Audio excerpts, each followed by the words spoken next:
വിക്രമദേവൻ. ഇപ്പോൾ ആ വിക്രമദേവൻ തന്നെയാണ് രൂപനഗരത്തിന്റെ സംരക്ഷകൻ. എന്നാൽ സത്യം പറയുകയാണെങ്കിൽ വിക്രമദേവൻ നിന്റെ മുൻപിൽ യാതൊന്നുമല്ല ജോഡില. നീ ഒരു ആക്രമണം നടത്തിയാൽ തന്നെ അവൻ എവിടെയെങ്കിലും പോയി മറഞ്ഞിരിക്കും.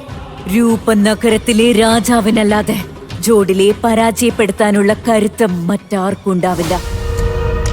നമുക്ക് നല്ല ഉറപ്പുണ്ട്, വിക്രമദേവന്റെ ശക്തി കാരണമാണ് നമ്മുടെ രൂപം മാറിപ്പോയത്. നമ്മുടെ ശക്തികൾ പ്രയോജനപ്പെടാതെ പോയത്. ആ അമൃതജലം നേടുന്നതിനു വേണ്ടി വിക്രമദേവന്റെ കഥ കഴിച്ചേ മതിയാകും. ഏയ് ജോഡില, അതൊക്കെ നിനക്ക് വളരെ നിസ്സാരമായി ചെയ്യാവുന്ന കാര്യങ്ങളാണ്. യാതൊന്നും ചെയ്യാതെ ഇരുന്നു കഴിഞ്ഞാൽ ഒരു പ്രയോജനവും ഉണ്ടാവില്ല. ആ രാജ്യത്തെ തകർക്കാൻ നമുക്കൊരു വഞ്ചകനെ ലഭിക്കുന്നവരേക്കും നമുക്ക് നേരിട്ടുള്ള പോരാട്ടം കൊണ്ട് ഒരു പ്രയോജനം ഉണ്ടാവില്ല. നമുക്കിപ്പോൾ ലഭിക്കേണ്ടതൊരു രഹസ്യഘാതകന്റെ സഹായമാണ്. അങ്ങനെ ആ രഹസ്യഘാതകൻ തന്ത്രപരമായി രാജകൊട്ടാരത്തിൽ പ്രവേശിച്ച ശേഷം രാജാവിന്റെ അന്ത്യം കുറിക്കുന്നതാണ്. നാം ഒരു കാര്യം പറയാം ജോഡില.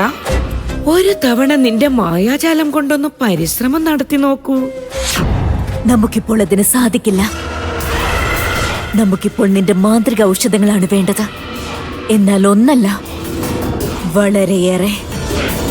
അപ്പോൾ പിന്നെ വിഷമുള്ള മുറിയിലേക്ക് കടത്തിവിടേണ്ടതാണ്.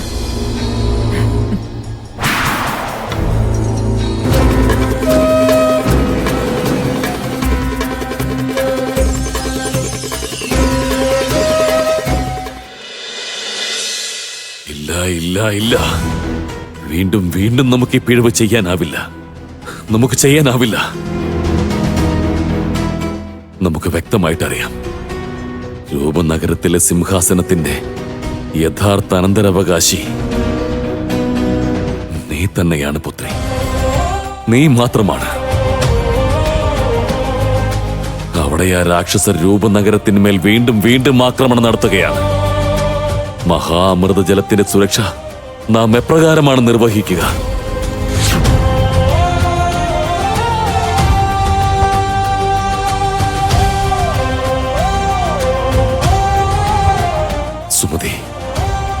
സുമതി, രൂപവതിയുടെ ജന്മസമയത്ത് രാജപുരോഹിതൻ നമ്മോട് പറഞ്ഞ കാര്യങ്ങൾ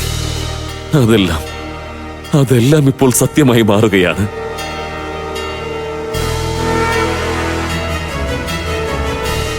കാര്യമെന്താണ് രാജപുരോഹിത? അങ്ങ് ആശങ്കാകുലനായി കാണപ്പെടുന്നുവല്ലോ. നാം രാജകുമാരിയുടെ ജനന പത്രിക കണ്ടിരുന്നു മഹാരാജൻ. അവളുടെ ജനനം ഒരു സവിശേഷ മുഹൂർത്തത്തിലാണ് നടന്നത്.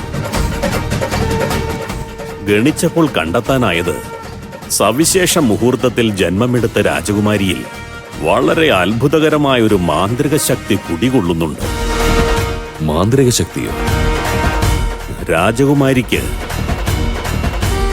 20 വയസ്സ് തികയുമ്പോഴേക്കും ആ മാന്ത്രിക ശക്തി പൂർണ്ണമായും പുറത്തുവരും.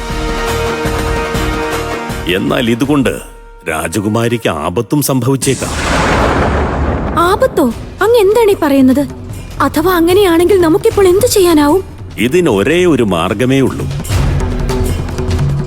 രാജകുമാരിയെ വളരെ ശ്രദ്ധയോടെ പരിപാലിക്കണം. പുറത്തുള്ള ആരും തന്നെ, എന്തിനേറെ രാജകുമാരി പോലും ഈ കാര്യം അറിയാൻ പാടുള്ളതല്ല. ആ ശക്തികൾ രഹസ്യമായി നിൽക്കണം. മുൻകരുതലില്ലാതെ ഈ ആപത്തിനെ നേരിടുന്നതിന് യാതൊരു മാർഗവുമില്ല.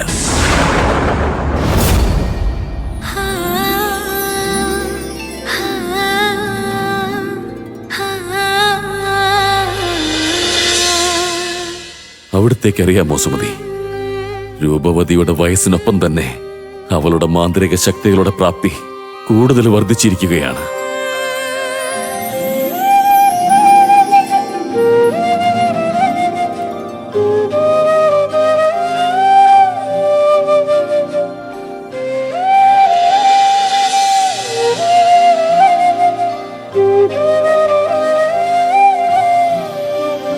കനവാണു നീ, നിറവാണു നീ, നീ തന്നു സ്നേഹാമൃതം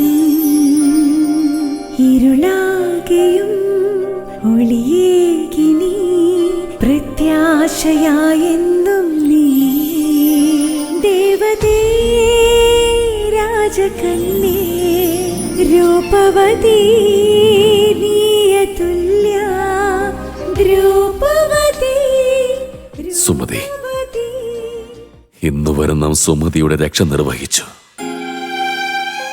എന്നാൽ ഇന്ന് രാജാവെന്ന നിലയിൽ രാജ്യം സംരക്ഷിക്കുമോ അതോ പിതാവെന്ന നിലയിൽ പുത്രിയെ സംരക്ഷിക്കുമോ?